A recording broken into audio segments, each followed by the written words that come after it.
Oh, it's that time of year when we all fall in love. This one's called Bombastic Love. This was created by my boy Southern Party Man back in the day.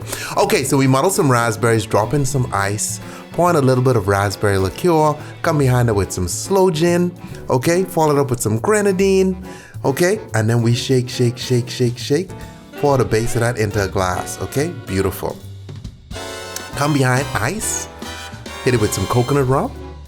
Loving this, loving this, loving this, okay? Squeeze in some fresh lime juice. Come behind with some cream of coconut. When you see cream of coconut, you know things are going well.